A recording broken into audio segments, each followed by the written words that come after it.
So the moderator of this panel discussion is Srimati S. Rajeswari, Head of SARD, Scientific Officer H. And she completed her engineering graduation in Electronics and Communication Engineering from Tyagarajar College of Engineering, Madurai in 1986 and joined BRC Training School. She has completed MSc by Research on Information Retrieval for Scientific Data. Presently, she is the Head of Scientific Information Resource Division, IGCAR, Kalpakkam. As a convener to the Authorship and Publication Ethics Committee of IGCAR, she has designed and developed a preprint portal to ensure the ethics in authorship and publication.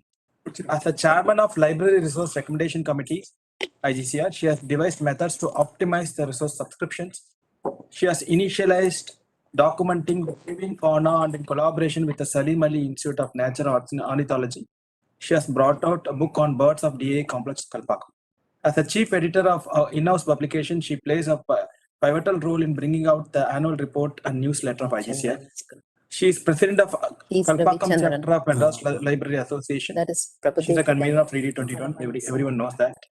With her efforts, SARD is recipient of Real Impact Award of 2020 under the category of Library Commitment to Impact from Emerald Publishing and Digitally Transformed Research Library Award from MS Wiley in 2009.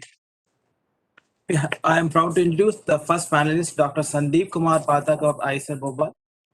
Dr. Sandeep Kumar Pathak is a science graduate and having a PhD in Information Science from University of Pune, and is currently working as a deputy librarian in charge of Central Library, IISER Bhopal, since May 2013. Prior to joining IISER Bhopal, Pathak has worked in IIT Mandi, IIT Kharagpur, and in ClubNet. He is instrumental in setting up modernized Central Library at IISER Bhopal and supervised more than 20 projects on library automation, RFID implementation, various academic institutions. He has about 60 plus articles with him and for different journals, national and international conference proceedings, and edited 3 conference proceedings. And he is the editor of 4 international journals and reviewer of 3 peer-reviewed journals. It's really good to know. He is a recipient of SLA Asian Librarian Award 2014. See that fan or something if you reduce. Taylor and Francis Young Librarian Award in 2015, and so on. I think has received Aspiring Young Science Academic Library Award 2016, and he has visited Boston, USA, and to receive SLA Asian Librarian Award. He has been invited as speaker for various prestigious institutions, forums like Elsevier, Wiley, IOP, etc., and member of dozen and international professional associations, including SLA, ILA, IASL, so on. So his current research includes data mining, cytometric studies, e-resource management, automation of library application, setting up hot modern academic library systems, and also working on One Nation, One Subscription. Our next panelist is from Institute IOP, is a regional director of IOP, is South Asia Publishing and Publishing of arm of Institute of Physics UK, a primarily society publisher who has been working closely with the global scientific community since 1874 and supporting researchers, librarians, and societies worldwide to produce academic journal, books, and conferences. He is an engineer by background and an MBA. He has extensive experience working in the publishing industry for over 20 years with leading organizations like ProQuest, Wiley. As part of his current role with IOP, he works closely with manages the needs of librarians, faculties, and researchers in South Asia region, and assists in delivering impact and recognition to their research in a global arena. And on to the next panelist, Shri R. Ravichandran, Area Director, Allied Publishing Group. Can we have your videos? Yeah, you're there already. Chennai has been working in information handling services industry since last 4 decades. He is science graduate and traveled widely internationally to participate in the conferences including IFLA, UK, ALA, USA, ABF, Singapore, FBF, German. He has been coordinating and liaising the government organization and the international publications in helping them to form small regional consortium for offering e-resources to the member. He has taken special marketing and sales training from the international standards publisher to propagate their products and services for corporate customers. We'll move on to the next panelist, Dr. T.R. Ravindran, who is with us now. He's SOH and head of Light Scattering Studies section and professor of Homi Bhabha National Institute.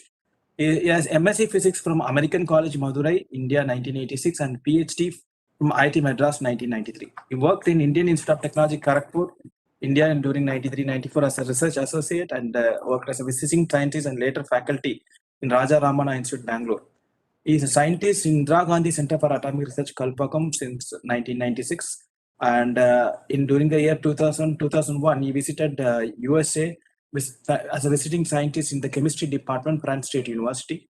I also, during 2007 and 8, has gone to Washington, D.C., USA to the Geophysical Laboratory, Corrigan Institution, Washington.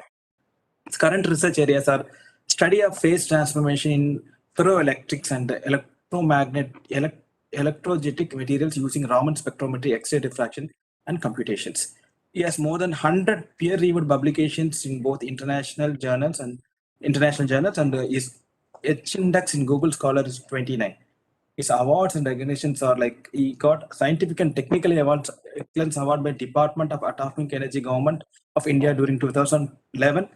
He's given several invited talks in national and international conferences and universities, and also served as a resource person for the workshop sponsored by University Grants Commission, UGC, and DST, Department of Science and Technology. Now I hand over the stage to Srimati S. Rajeswari. Good evening, everybody. Am I loud and clear? Yes, ma'am. As always. As always. Dr. Sandeep Pathak, very happy to have you here. And Mr. Prabu Desikan from publisher IOP. Good evening. And Mr. Ravichandran, my long-lasting friend. Good evening. And of course, I have next to me our Ravindran, a fellow scientist.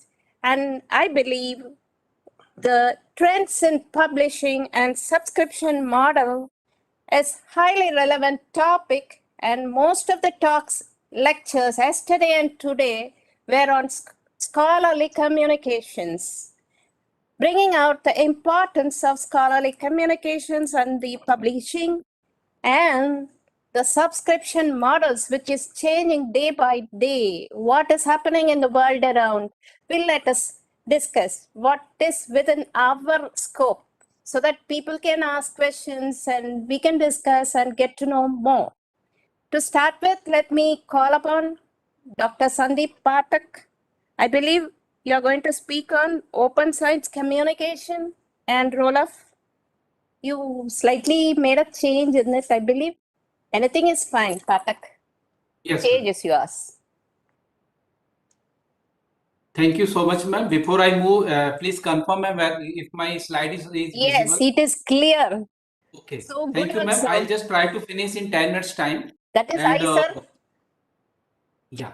So before I start, ma'am, I congratulate you for having this Readit, which is very important and need of the hour. And I thank you for making one of the panelists. And it's my honor to share the screen with a good friend of mine, Shri Prabuji, then Shri R. Ravichandran, Dr. Sekhar, Associate Director, and He is not there. Instead, Dr. Ravindran is there. okay, Dr. Ravindran and this Rajeswari ma'am, as my favorite. She is always full of energy.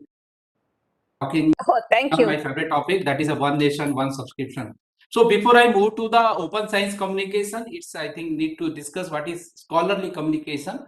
So as we know, scholarly communication is the process used by academicians to share the results of their research. And these are the two models. Traditional models, I think everybody knows. Open access model, here author will have the copyright, but they need to pay the charges, APC charges, it is gold open access. Then again, if you see that this first model is a traditional one.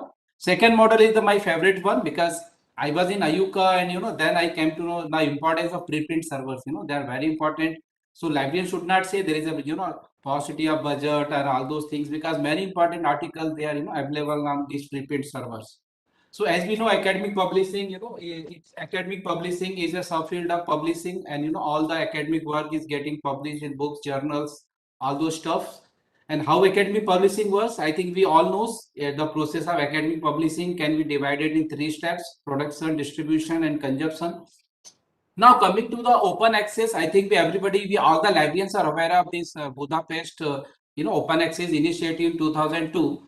And the only constraint on production and distribution, so it was discussed that the integrity of authors' works, their research work, and the right to be properly acknowledged. So this was discussed that authors should be given the full control of their work.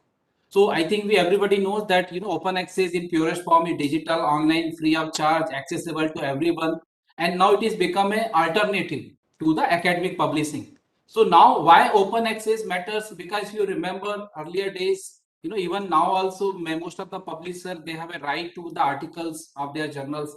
Even author cannot reuse those paper for their next research. They need to take permission from the publisher and all those things. So the open access return us to the value of science, which really help advance and improve society. And Yeah. secondly, your research with the word. So under the open access, with Creative Commons licensing, now author have the copyright of their work and they can share with anyone, anywhere, anytime. And once it is open access, they get noticed. And what is the advantage of notice? They are likely to get more citation for their research work.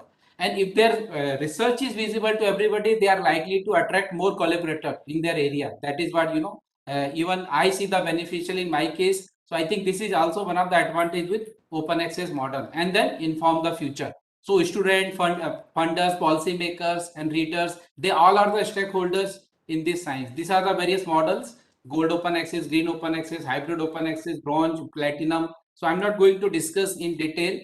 So now coming to the open science. So open science is a movement to make scientific research accessible to everyone, especially those who are science aspirant. Because we are working in the Institute of Basic Science in IISERs, all the IISERs like on the line of the IISc Bangalore. So open science is transparent and accessible knowledge which can be shared with everyone, and diversity and inclusion, as we know, it leads to the better science. So we should also acknowledge the publishers, like Prabu is here from IOP, LID representative, because they are playing also very important role. If you see all the major academic publishers, 5 to 15% of their publication, they are in open access model. So what is the role of our librarian? This open science, we need to communicate. To whom communicate? To our academic community, and also those who are the science aspirant. So I'll quote one, there's a one say on the open science by Elias Nerald. He's a PLOS one author. He says, I think open science has huge benefits. The more people you reach, the better. Science should be the transparent and accessible as possible, because it should be reproducible and confirmed by others. That is what gives science its power. So these are the various factors of included in the science: open data, open source software, open publications. So I'm not going in detail because I'll be sharing my slides with Rajeswari ma'am. So why I took PLOS? Because I admire this publisher. They all the journals are in open access model. So why not? This can be taken as a model by all other publishers. I think Prabu is from IOP. We discuss also this, because it is now possible to survive without library subscription. So I really quote this PLOS, because there always says open access, plan as compliant, and all those things. So I think that can be discussed upon. Then open science communication. How many of our librarians we know that the very highly prestigious journals like Indian Academy of Science? How many librarians we have put on our library website? It is our duty to communicate such science to our users, and need to tell in our orientation program. You see the current science, it is even I'll say better than the current science, international current science. Then there is a Pramana, Resonance. They all are the classic journals with the high impact factors. So we should take a lesson and we should learn from this. Then IOP, again, I will say they are also playing an important role. I'm just took one example of IOP. There are many other publishers like Wiley elsewhere, and then RSC, ACA. They all have open access, but they are also playing important role. IOP for open science. Self-press. Self-press also I'd like to tell especially the fellow librarians, because if you subscribe self-press content, then you need to pay around $19,000. But you must be knowing that embargo period just 12 months. So if you can afford for 1 year, then all their content become open access. So I'm just giving one example. So being a librarian, we should know the publishers various open this embargo policy, and then we should act on this. Now coming to the DOAJ, as we know, all are highly peer-reviewed journal. If you see the total, it is a 17,000 journals, and 12,000 journals are without APC. So it's not necessary, you need to pay APC. You can also publish without paying APC, but I'll say add one line here. I think Rajeswari ma'am can also comment on latter part of this. That if you want to pay APC, librarians can play a very important role. Like in our case, faculty member they approach to the library, and we try to help faculty members to get their APC waived out. Especially society publishers, they are very kind enough to listen to the librarian's voice. Then Web of Science, you see one data I'd like to share. IISER Bhopal, we have a 2300 publication. It may show you less because it is just 12-year-old baby. This our IISER Bhopal. Can we interrupt and ask questions? It's a child actually. I 12-year-old. So if you see 2300 out of 2300, 4 publications are open access. Give some more But you only, see the so H you index can is write down 48. and ask. I wrote down something. But it's going. Yeah. So in case of IISER Bhopal, what we did, we have we have a regular institutional repository, but we have also repository for the embargo-free publications. So anybody has any query in this regard, I'll be happy to discuss. Then this is our duty to share open access resources. There was this recent study about open access figures, how this publishing is going on, gold open access, hybrid open access. There is various things on this. Preprint servers, I am a big fan of preprint, whether it is CAM archives, agri archives, or archive.org. There is a guide also. I given a link over here. Predatory publishing, being a librarian, we should tell our user community, what is especially the new, young buddy scholars, they should not be trapped of anything. There are best practices. We should tell, so this help us to communicate, how we can communicate with open science, how to make a best use of available resources. So like think, check, submit, there are many things available. We can play in this. Then how you can sensitize researchers on predatory. So we need to tell about, UGCAR, Web of Science, Scopus. Somebody asked me, why my H index is different in Google Scholar and, the Scopus and Web of Science. So we should know being a lab, how, we should reply to that, because, the indexing number of journal index by them, they are different. And of course, I consider Twitter, as a more academic platform. So if you say open science, you will give various open science project. You can follow them. If you want to follow any particular academic journal or academic, even a learned personality, if they're on Twitter, you can follow. You every day get to know what new, they are doing. So this is also very useful. Publisher like Elsewhere is also doing a great, contribution, like their, digital commons and open access, Chorus, all those part of this. So coming to the last slide of my presentation, that the librarians and libraries, academic libraries, have a very important roles. And I think during pandemic, when everything was closed, but research never stops. Research was on, and librarians were also on.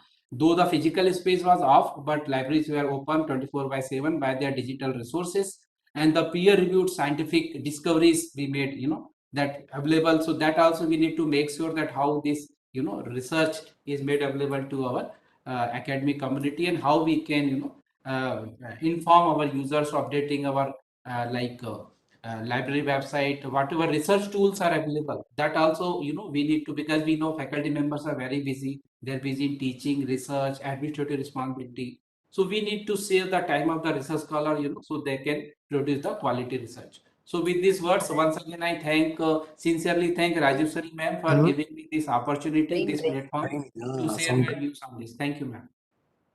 Dr. Pathak, in 5 minutes, you included so much information. It's overwhelming, This is called big data, is it? Thank you, ma'am. What is that you didn't say? I'm just wondering. You started in open access, open science communication, and you spoke about everything on a preprint servers and your repositories. And okay, I do not know. First, I'll ask Ravindran is raring to go with you questions. may stop me some point that time is over. So I thought let me finish. And nothing. Yes. Yeah, Dr. Pathak, I have a question. Yes, sir.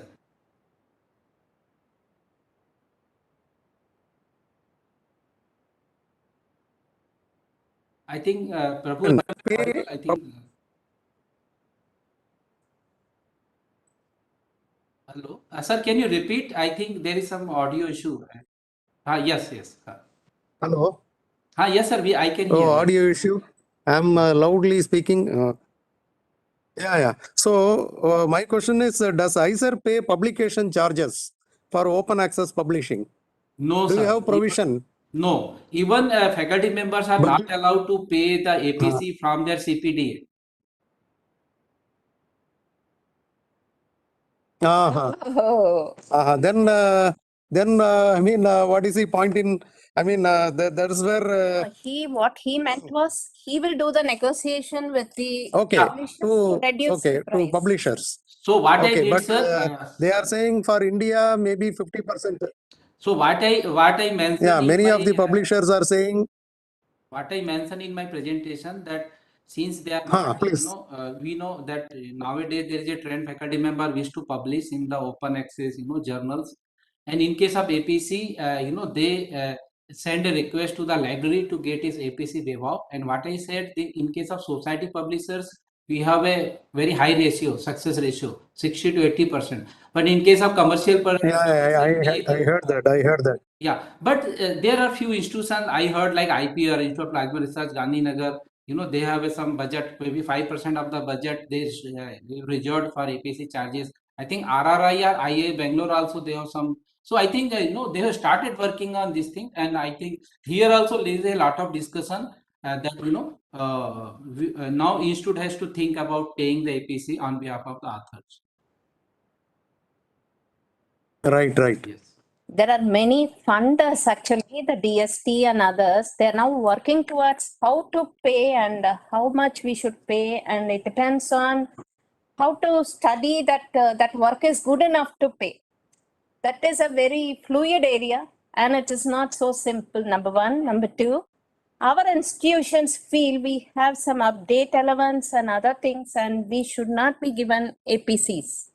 Help in that area, because update elements is for learning and improving our status, stature as far as education or whatever is concerned. So the APC has to be out of that. But this apart, there is one more problem. Like if you want to publish in an OA, and that too in a hybrid one, or in a subscribed journal, or a journal that is of high reputation, the APC is also high. It is not less. That is what I was about to say. The society and other things, publishers, academic publishers, then their APCs are a bit nominal. But when it comes to open access, also there is one more thing. You're not clear whether your research is reaching the right audience. Though yes, it is open to all, but is it already established? Because our senior scientists, they have a set of publishers where they like to publish, and it reaches the audience correctly, the targeted audience. So the open access, a subscribed journal, when it becomes open access, when suddenly they become and we get to know, and all those issues. Why even in subscription I have problem. Suddenly they make a journal open access, not that they return the money, that okay, we'll not go to that, we will concentrate on what we are talking. So these issues do stay, and I find it a bit difficult to convince my scientist or the scientist here in my office. Yes, open access is good, but of course the open science forums and the 2021 January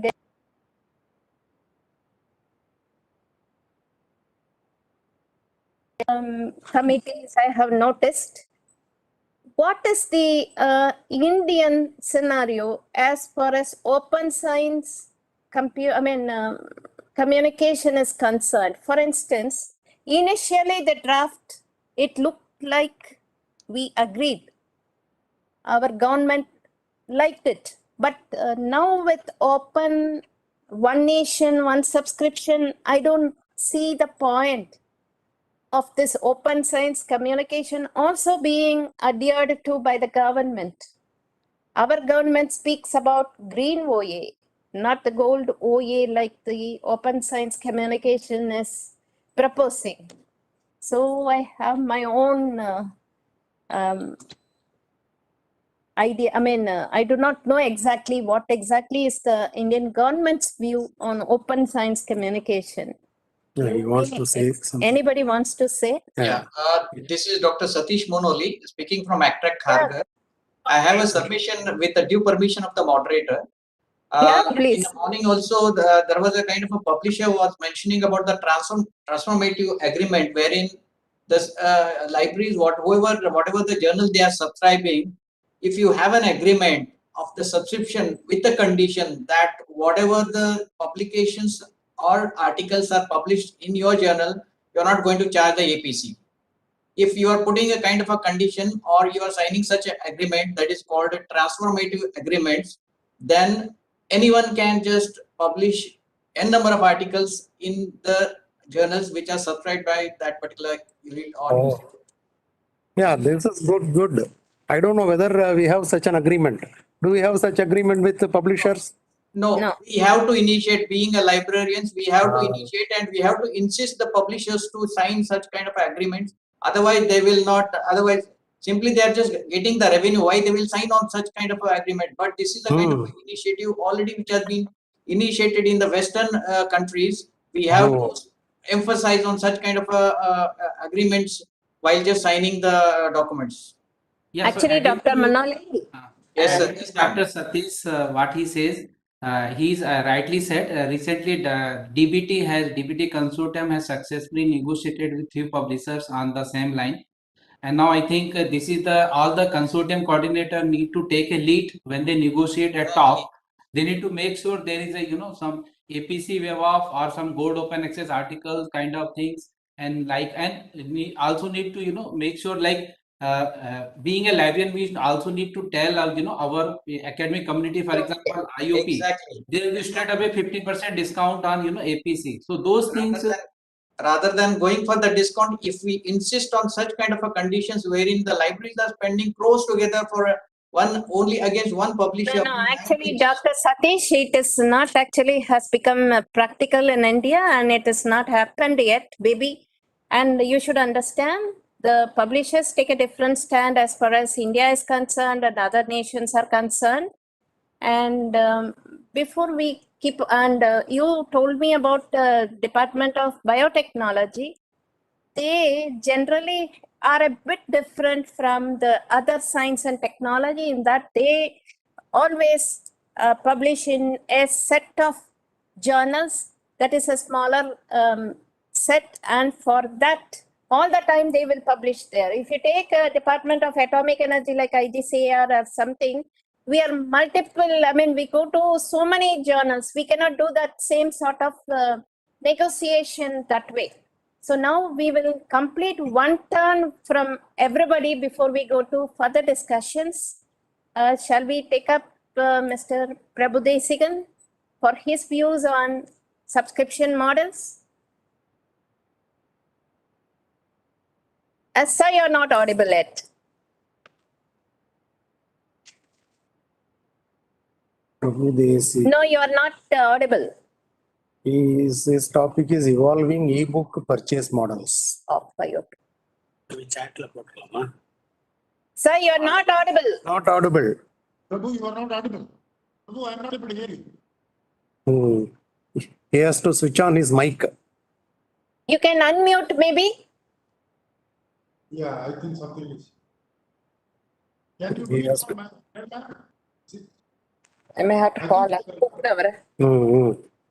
Chat la potu parunga. Control mechanism must be having from side. அடிப்பா அவருக்கு மட்டும் அடிக்கிறேன். அது அவருக்கு மட்டும் அடிக்கணும்னு இல்ல. Madam நீங்க பண்ண முடியாது உங்க சைடுல இருந்து. Sir, I am putting on the chat to him privately, like you are not audible.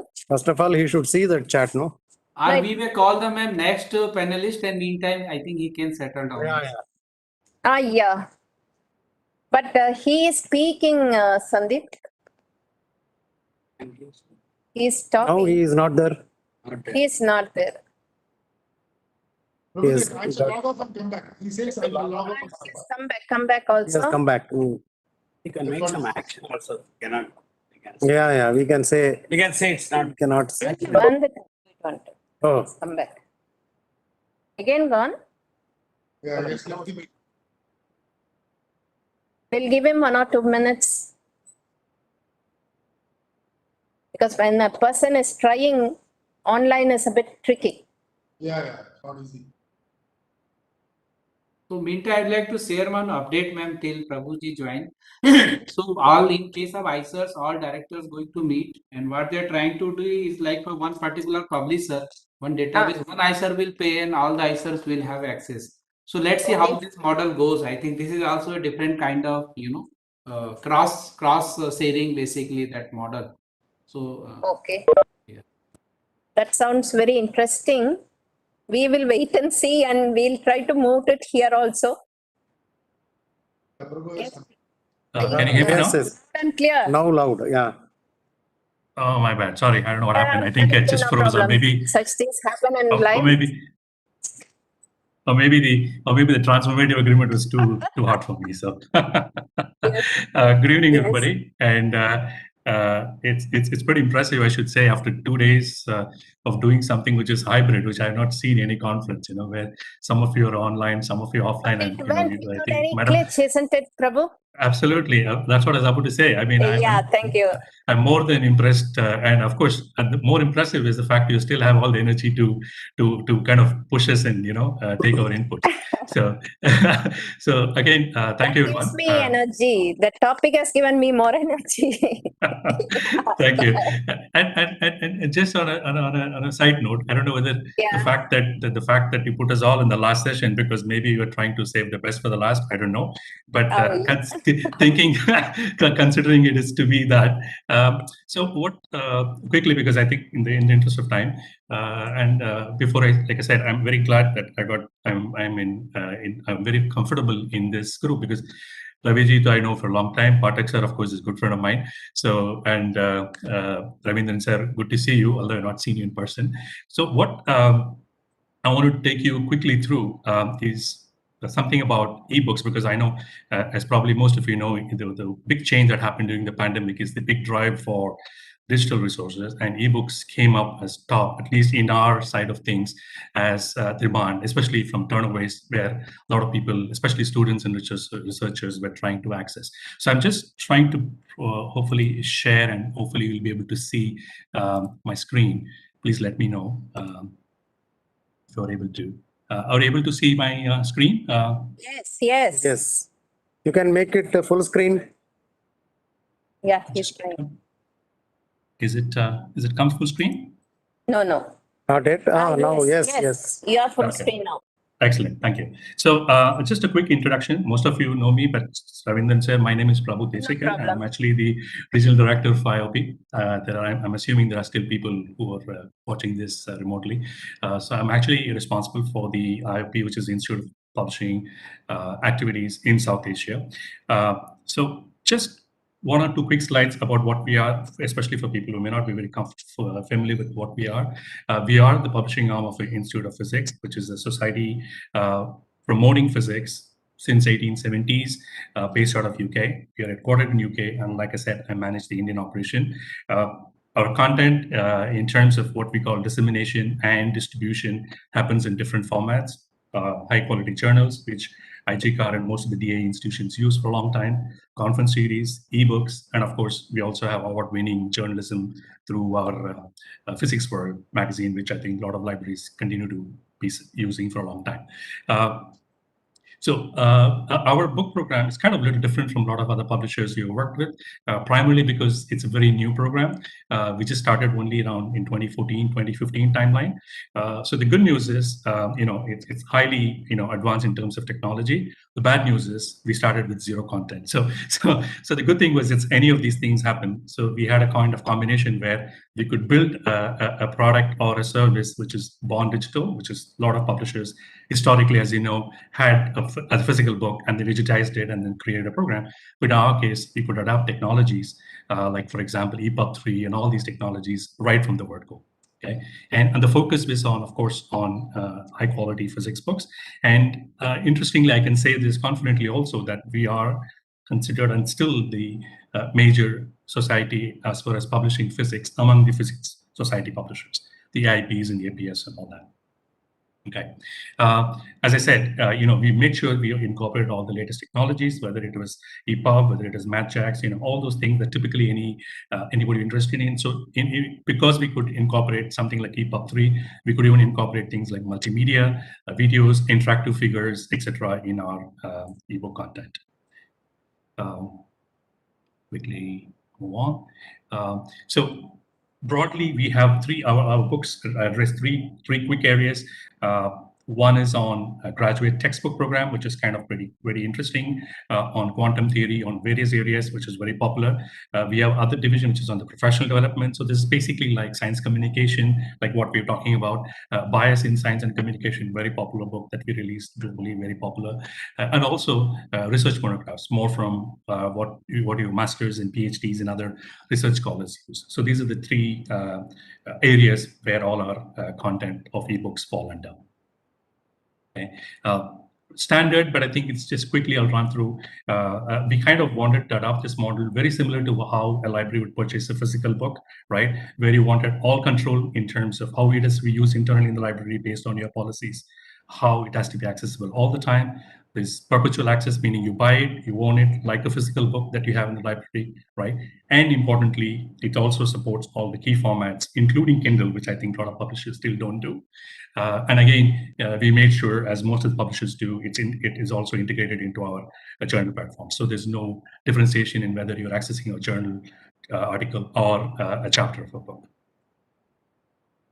So traditional ebook models, I'm sure you all been buying ebooks for a long time, but I just quickly touch on it before I get into the one which I want to talk about. Yeah, historically, libraries bought collections, which is kind of pretty easy, right? You buy the entire collection by a publisher. Yes, if it's not affordable, yes, then you move on into title by title purchase, where you pick what you want. Sometimes the publishers also broke down the content into subject-based, so you can buy subjects based on your requirement, whether it's social science, whether it's humanities, whether it is math, or whether it is physics, whatever areas you want.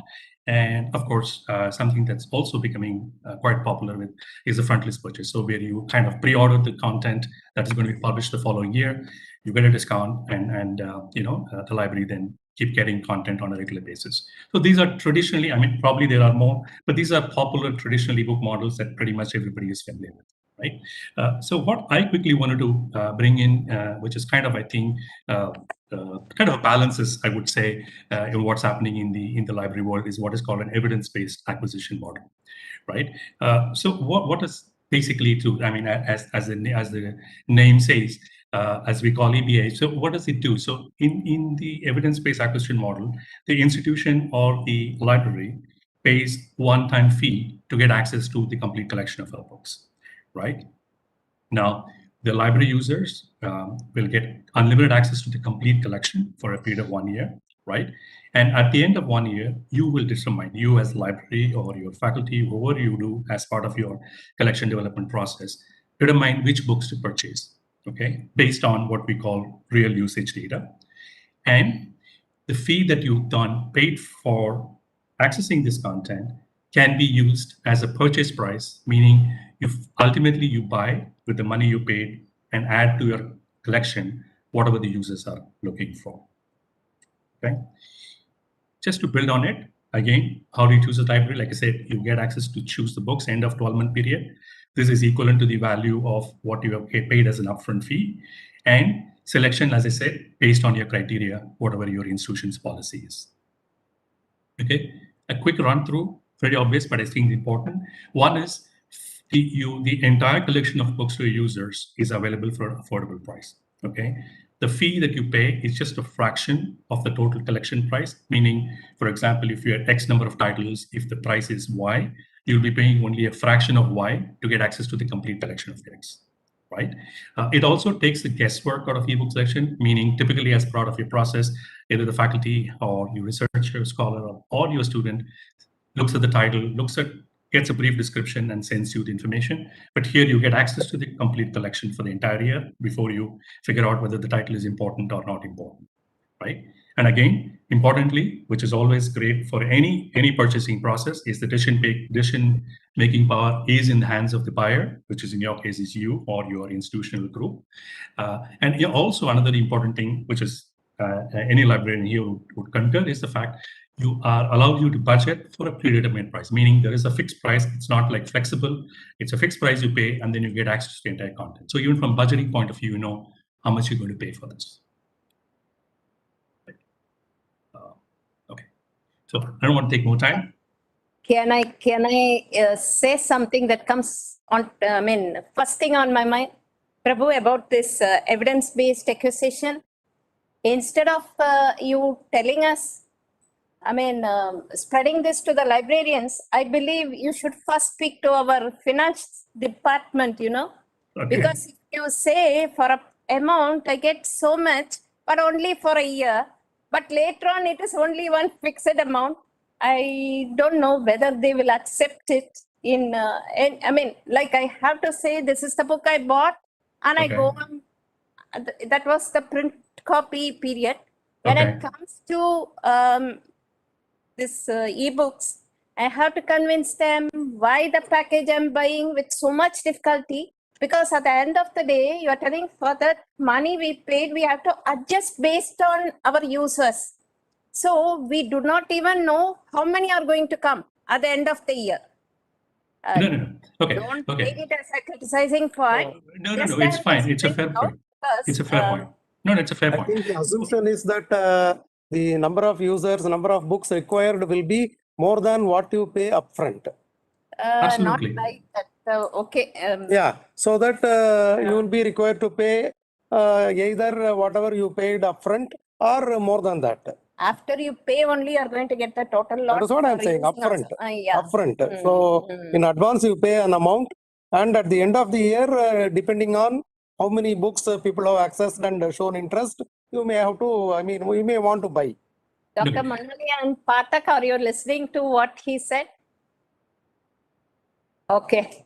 Then Okay. actually ebook models, generally what happens, I believe, is many society ebooks, they contact us, ask us, or rather they nowadays, because of the geographical positions and the different digital tools, they understand the research area of a university or an institute, and they come to us with the right set of books we may need, with some additional things to that package. Can I?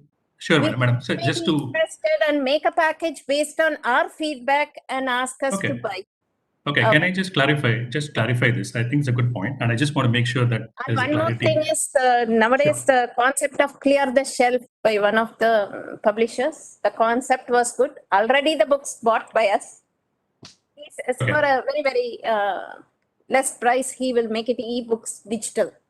Okay. So, madam, just to clarify, like you said, see, you mentioned that you will have a set number of books that you want. See, the idea of this whole thing is the big challenge for majority libraries is to access the bigger content that is out there, right? So you're paying a small fraction. On that fraction of the money that you're paying, you can still buy the content that you want. Like you said, for example, let's say I want to give you 100 books for a certain price, right? I'm saying at the end of the year, you can still buy that 100 books for the same price. But for 1 year, your users get access to the full content, so that 100 books that you mentioned that you want, you can move around that 100 number based on the requirement of your users or yourself. You know what I mean? It could be based on any way you want. So the idea is you're getting more access to the content for 1 full year. It's like a test drive, right? And your money is not wasted. Your money is still there. End of the year, you can still buy that same 100 books that you wanted to buy at the start of the year. So that is what the plus point is. So it is like, it's not that you're missing anything out of this whole process. There are a lot of plus points. I'm only looking with respect to the finance and other things. I understand. And it's a good point. Thank you. You may have to come back to me with how many people has taken that model. Yeah, fair enough. Definitely. It's very new, but yeah, definitely. I'll come back to that. Definitely. Yeah. That is very good model anyway. And it's very interesting also. Such a good idea, but how much we'll be able to help? Yes, Manoli. Yes, sir. But very fast. In connection to this model, what our colleague had just mentioned, yes. I need to really know and understand the kind of books which are being offered in such kind of a packages or offers, because in one of the offers what I have seen, they came out with a pack of say around 500 titles, and the relevant titles in that entire books of 500, I could hardly see 10 or 15. No, actually, this is IOP. It is so physics only. Okay. So, Right? It's That is okay, mechanical. that's fine. Yeah. Otherwise, It's material science. Yeah. See, I think material science and everything related. That's what I'm Related, saying. I Sure. totally agree. Then it is fine. Otherwise, one of the offers what I had just seen in the entire, after going through the in details, only 10, 15 titles. We'll just of first interest. finish Otherwise, the okay, Manali. We'll Yes, first yes. finish the other Fine, speakers fine. also. Thank you. Yeah, Thank you. Ravichandran. Thank you. Yes, Mr. Ravichandran. Yes, ma'am. Yes, Distinguished panelists, am I audible? you're Yes, slightly. Slightly lower volume. You can increase the volume. Okay, ma'am. So, distinguished panelists, good evening to all of you once again. Thank you very much, Mrs. Rajeswari, madam, for having me on board in the panel discussion. I'm really honored. The whole day yesterday I was there in IGCAR. Wonderful, madam. It was a great team effort, and I want to really congratulate you because I have seen you, your team physically in action. Prabu, you were not there yesterday. I was there. Fantastic. Hats off to madam. My apologies. Yeah. Yeah, it's one of event. First time I am seeing this kind of conference. Somebody is there online. Physically. I know. Oh, It's amazing. Yeah. By the way, madam, I Your will not take voice much is of your breaking time. a bit. Yeah, probably you can keep the mic near your mouth. Okay, sir. Yeah. Okay, is it all right now? It's much better. But Okay, you okay, out sir. of focus. Okay, Yeah. sir. Now I don't have a PowerPoint presentation. I have a written script. That is 5 best. minutes. Read it out. Yeah, I will read it out. This is basically, madam has given me a topic, role of subscription vendors in the electronic era. So let me start my this thing script. you may have to adjust your camera a bit so that your face is visible. Or you Now, can. sir? Yes, now it is Fine. good. Fine. Okay, sir. Thank you very much. So the development of the internet, electronic journals, and the questions surrounding the longevity of the paper journal have led some to wonder what the role of subscription vendors will be in the future. Regardless of future changes in the variety of information and available media, the subscription agency's main role in helping customers efficiently identify, procure, and manage a variety of information resources will be the same, although the methods of conducting business and offering additional services will change. Even if information becomes more fragmented, the access to articles through websites, online hosts, and other means will still be available on subscription for academic, research, public, and corporate libraries. Providing end users with coordinated, cost-effective access to quality information, including serials, books, articles, monographs, and databases, will continue to be a challenge for libraries and organizations. Therefore, the vendor services for information location, order and payment consolidation, access provision, and resource management will be needed more than ever. Therefore, the subscription vendor provide one-stop shopping for content from around the world, besides providing advice on the publisher's licensing and access model, etc. Most agents maintain databases of titles, title changes, ISSNs, prices, issues per annum, and everything a subscriber need by a subscription. Just as libraries and publishers are trying to cope with the dual publishing environment, so are the subscription vendor trying to accommodate both the print and electronic journals and books. The goal is to provide products and services that integrate the electronic and printed information. The benefits realized by the publishers when working with subscription vendors are similar to those seen by libraries. There is significant payment consolidation on the publisher's end when working with agents as opposed to libraries directly. Being an establishment based out of native country, Sir, cut subscription your vendor video and is speak. liable to subscriber in every way, including fulfillment of tax compliance enforced by state and central governments from time to time, such as goods and service tax, etc., as per the law. Subscription vendors help the libraries to review subscription in good time, thereby avoiding breaks in supply of serials and deactivation of online access, etc. In the print subscription scenario, subscription vendor respond effectively to claims of missing issues and other queries. Subscription vendor shall also provide clear, detailed invoices observing the customer's specific audit requirements, including indemnity bond, banker certificate, price proof, payment remittance proof, etc. Vendors shall also provide information on new products and services published by the publishers from time to time to the end users, including research scholars, scientists, faculty members, practicing doctors, PG students, etc., to keep them abreast of the latest developments in their field of research, thereby not only helping the user community, but also content providers. Last but not the least, on the social responsibility front, subscription vendor generates employment for local citizens, pay income tax on the profit they make, save precious foreign exchange. Thank you very much for the opportunity.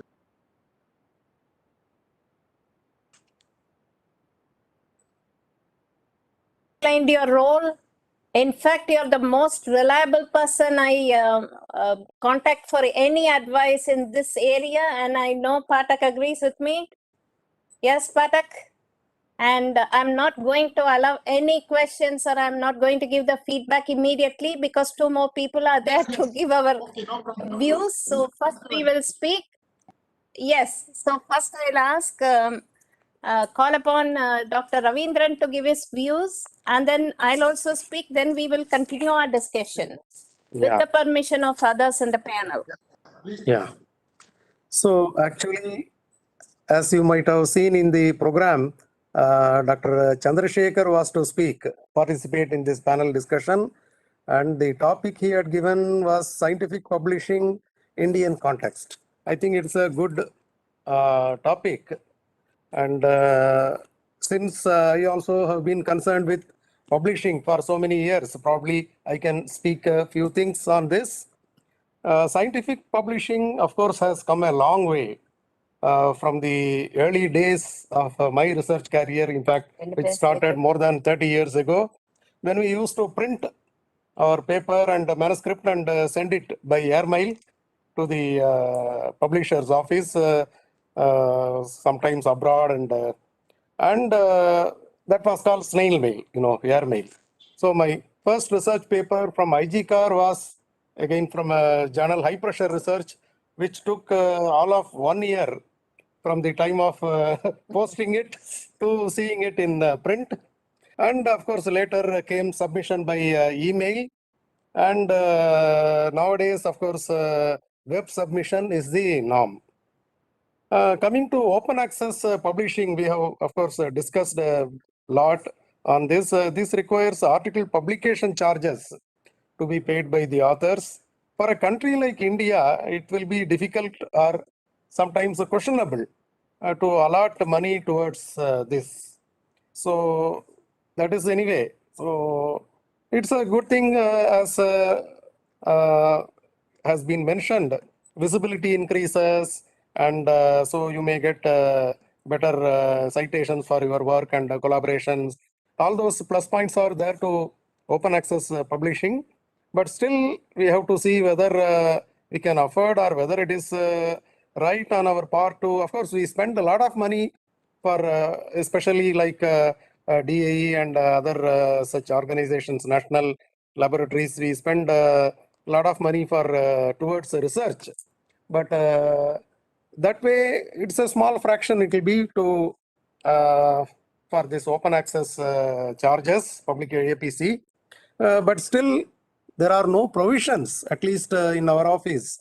In DAE, as far as I know, there is no provision for APC, and as has been suggested, one can negotiate with the publishers to waive the charges, or one can insist on signing that agreement while subscribing itself to not ask for APC for members of the library users. So that is also there. One thing, They maybe agree for such things to academics, not to research institutes. not to of research our- institutes, especially when they know that it's a national lab, they may try to extract. They know our R&D budget, so they will not agree. Yeah, so but still we can ask, and collective bargaining should be there. Of course, whole of BARC, RRCAT, and all IGCAR together. Actually, I'm sitting in all the consortia and other bargaining meetings, so it's a bit difficult. Bit So anyway, difficult. Okay. Can- And one thing is, there is no doubt that our scientists should be encouraged to publish in Indian journals. So, of course, IOP is there. 50% can be published in foreign journals, 50% in Indian journals. If such a, if it is made mandatory for scientists by the management, then I think then only Indian journals can come up. Otherwise, as was pointed out by someone today or yesterday, today only, 1932 onwards, such talks have been there that people should publish, Indian scientists should publish in Indian journals, but it has not happened because there is no such compulsion by the management. And also, of course, during evaluation, people are looking at high impact factor journals, and which are most of the time from abroad. So people tend to, even our biggest scientists, they send to foreign journals, high impact journals, and get them published, and that's how they get visibility also.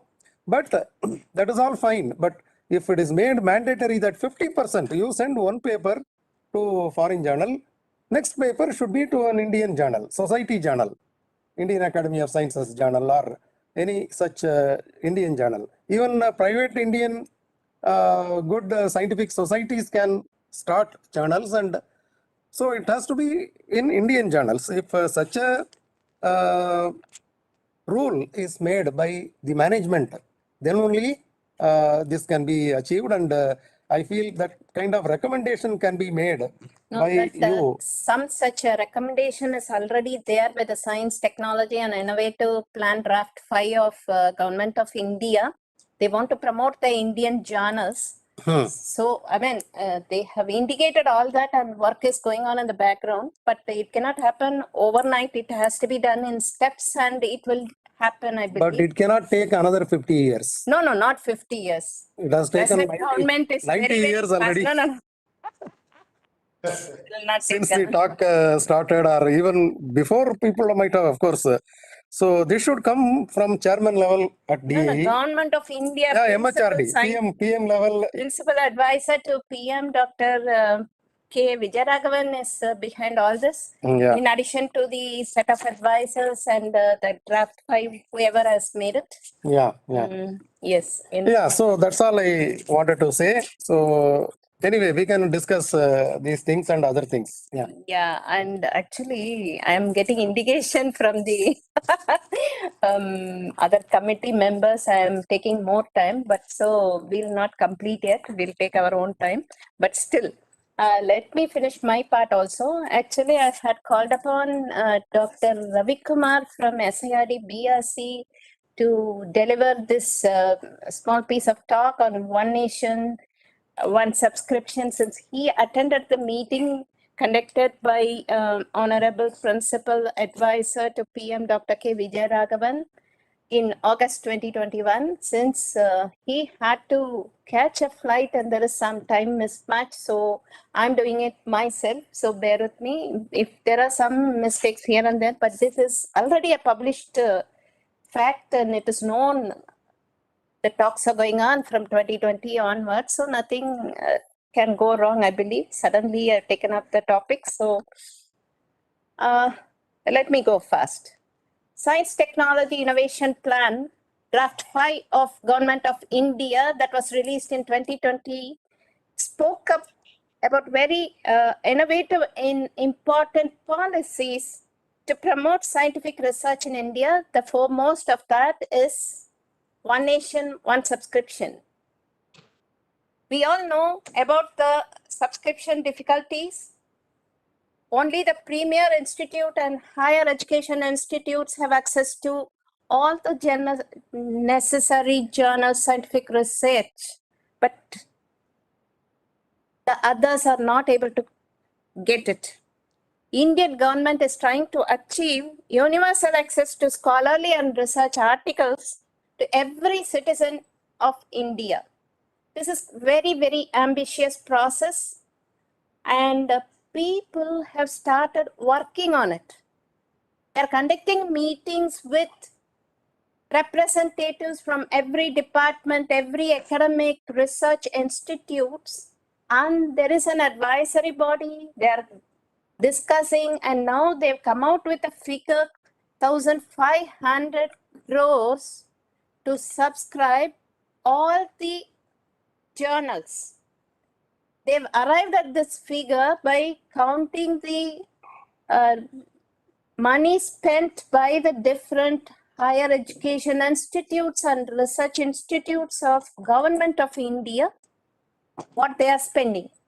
They have not counted the private sector yet. Maybe if that is also counted, the figure will be correct, very more precise. But what they think is when you are negotiating as a nation, they may get some concessions.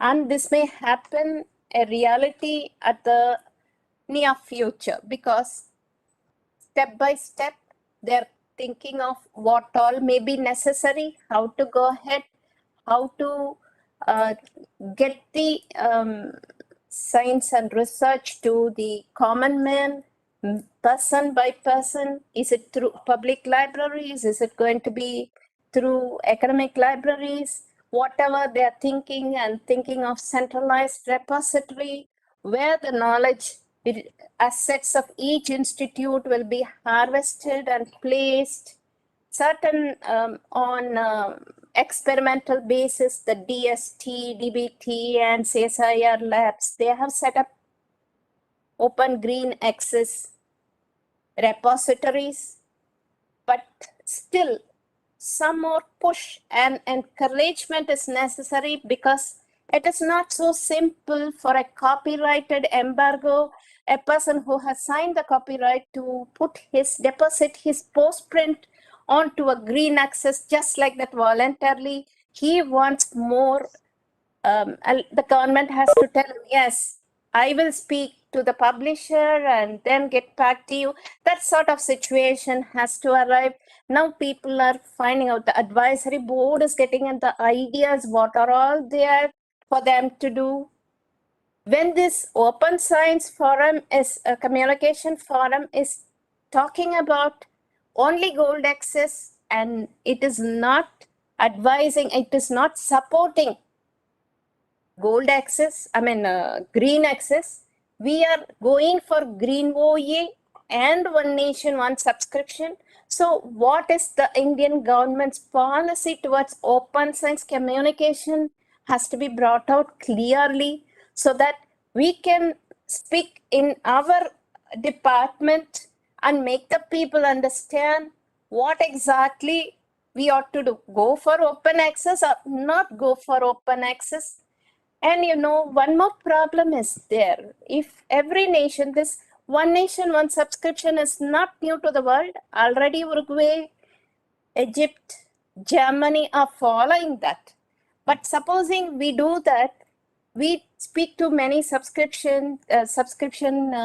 journalists, publishers, and say we want this. They may say I'm open access, and they may increase the APC. That possibility is there. We do not know. Then the funders, what is their idea? Maybe I was thinking, maybe I should have included a funder in our panel to give a better view. But who is the funder? is DST or CLRI, I mean, CSIR or, so then I thought the funders all belong to Western countries or European countries, and okay, we do have our own funders, but their policies are not uniform yet. How much to pay as APC or how much to do as it. So there are a lot of gray areas, and libraries are used to gray areas. We are not new to gray areas. Our job is to wait and go ahead. And Ravindran gave his views on what is APC and how to go ahead with it. So not that you can just like that answer it. We have to discuss. We have to think a bit more. And Desikan actually spoke beautifully on the new model. In fact, more subscription models, not just on ebooks. If India is going to ask for a wider access, so subscription models with that also is going to come, because a consortium model that was there yesterday is not there today. A package is not there today. Even the publisher is worried, and he keeps on changing his models to suit the new normal. Like Sandeep said, the new normals are also changing. So it is, we have to wait and watch and see government putting so much of efforts. So output has to be there, and maybe we will wait. And in the meanwhile, I'll give you 1 or 2 minutes for each of you to give your views. And Ravichandran, you spoke so well. Do you think this one nation, one subscription, if it comes, what is your role? Government is going to get one stroke, they're going to pay. Even publishers, I want to really tell you one important thing, madam. In India, say for example, if you take ex-publisher, they have their office located in New Delhi. They'll be having hundreds of employees employed in their organization, working all over India, promoting the products and services. If one nation, one subscription is emerging, all of them will be out of job. Only 1% or 2% will be sufficient for them to run the show. Oh, that's a very good point. We never thought of it. Yes. It will affect the publishers. Yes, wonderful. You can add value on this. Prabu, please take over. Yes. Fantastic. Prabu, he is making your job difficult. No, it's fair. I mean, what Ravi said is fair. And as I said, a vendor or a representative of publisher is a very fine line. It's not a huge difference, right? The question is, as any of our roles go, if you don't add value, right, then as any of this business goes, then our existence are questionable, right? But having said that, ma'am, I mean, obviously the ONOS or whatever terminology is kind of obviously the most ambitious, and I agree completely with you in terms of a context of in India, it's a massive change, right? Some of the big things, which obviously is a question for all, is also the other challenge, and don't get me wrong here, is the fact that, again, libraries employ a huge number of people, again, doing the so-called acquisitions and collections and all that, right? Now, what happens to that roles, right? So the impact as a stakeholders, like whether it's a library, whether it's a publisher side, or whether it's a vendor, is going to be massive, right? No, not like that. Libraries won't go, don't worry. No, don't get me wrong. No, you don't get me wrong. Orientation will change, that's all. No, I don't mean libraries will go. I'm saying the number of people involved, typically in libraries and acquisitions and all that, right? Those roles will evolve. That's what I'm trying to say. Even for us, for example, our roles will evolve too. We may not be selling subscriptions. We may be selling, APCs. We may sell in different types. So that's not what I'm trying to say. So I'm saying there will be a lot of change. But the key underlying on this whole thing is one big question is, one is the budget from a preliminary point of view, and long term is also the sustenance, right? I mean, with if one thing is you disturb, that is a good point. That's the key thing. Yeah. So, and what is the commitment, right? Because if you look at anything that's been, I mean, unlike in the past where any of the things that happened from the government was 5-year plan or whatever it is, now there is nothing. Everything is on annual basis. So when you have scenarios like that, as publishers or even anybody in the whole supply chain, the biggest challenge for us is the commitment. And if it is very open-ended, where is the confidence come in, right? So that's where the biggest thing is from. Otherwise, as you said, every publisher in their own way would be would be absolutely, will be very keen to work, because obviously it means the big market is opening, But the other side of it is, one is the key is the value factor, right? I mean, it should not be like, okay, today we are spending X amount of money and I'll give you X amount plus 5% and give for the whole country. I mean, any models like that will obviously not work. That is one. Two is sustenance, right? I mean, what is the commitment? I mean, anybody is able to commit, say 5 years? Because if there's no commitment on that kind of a thing, why should publishers change the model, right? Because one thing we do everything, and tomorrow then that becomes a norm, and then we start building from that, that will not work. So as you said, every stakeholder in this process is important. I mean, obviously as publishers, we've not been reached. Maybe the bigger publishers, they're talking, we don't know. But definitely, we'll be more than happy. And there could be so many things, as you said, they could start small, involve some publishers and then spread it, see how it goes. They could work in different ways. And as you said, again, it cannot be like that. Few publishers, no, it is total. That is what One Nation, One Subscription is.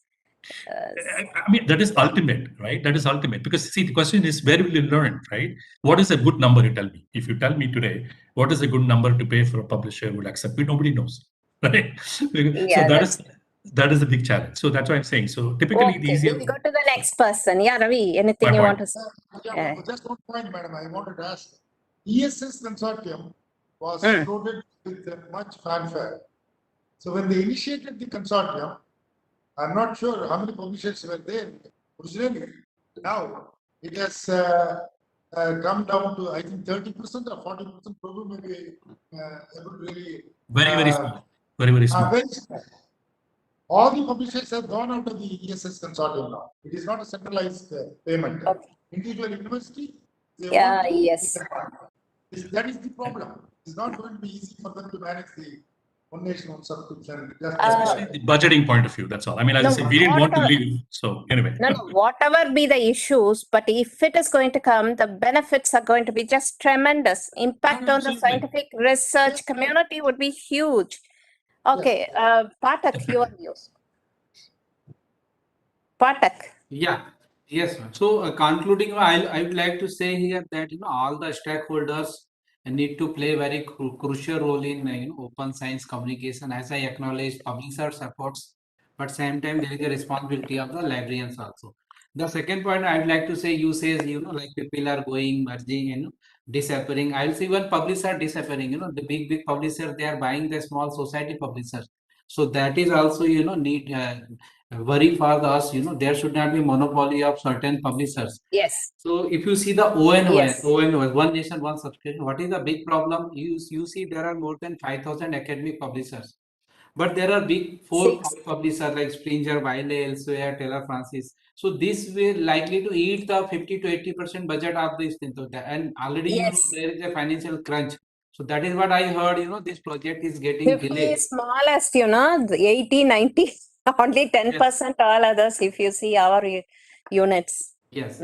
So, and the last one I'd like to say here, regarding APC, has Dr. Ravindran also mentioned that here librarian need to play proactive role like we are doing here. Like right now, I would say we have saved around $35,000 APC, on behalf of our faculty member need not pay. So I'd say here that librarian need to play a very proactive role. And then last point I would like to say there is a some issue like Mendeley. I will say the Mendeley was open source reference management software, but recently few years back it was taken over by elsewhere. Now you see Mendeley and previous Mendeley, there are a lot of limitation has been imposed on Mendeley. You cannot have a finding your career opportunity funding without option has been removed. Even now this plugin for MS Word, there is a lot of change. So what I'm trying to say here, till it becomes open access, it's looks things are good, looks the supporting tools, but when they are taken by these commercial publishers or a commercial agency, then these things have. So I think it is not a good thing. I also one of the forum I was there on elsewhere platform, and I openly I said this point that everybody is watching this what you are doing with Mendeley. It is not good. You should not do. It is a very helpful research management tool, and so this I 100% agree. When it was totally free, I was also using it. Now I'm just I'm not using it. Yes, there are a lot of restrictions they have imposed. Yes, so this is all from my side. Awesome. Ravindran, anything? That's all. Yeah. No, actually, we are going round and round, but before I complete, I'm not summarizing because everybody gave their views and the views were very good and it's a inconclusive thing only. But for some time it's going on, when I spoke to some other people, I got to know, today morning there was a lecture by Madam DRTC. She spoke about OO factor, Devika Mandali. She spoke about OO factor, just like impact factor for open access. So then I was thinking, why not? In fact, I asked Niskar or Niskade now, Mahesh, what about impact factors? Why we are going to those citation databases, Scopus and Clarivet, Web of Science all the time? Why not government? A centralized government itself take up the citation so that it is most reliable, instead of some journals getting indexed this year, next year, reasons being slightly known to us also. But why not it be centralized rather than go to a private party who's exorbitantly high, though we have so many such factors.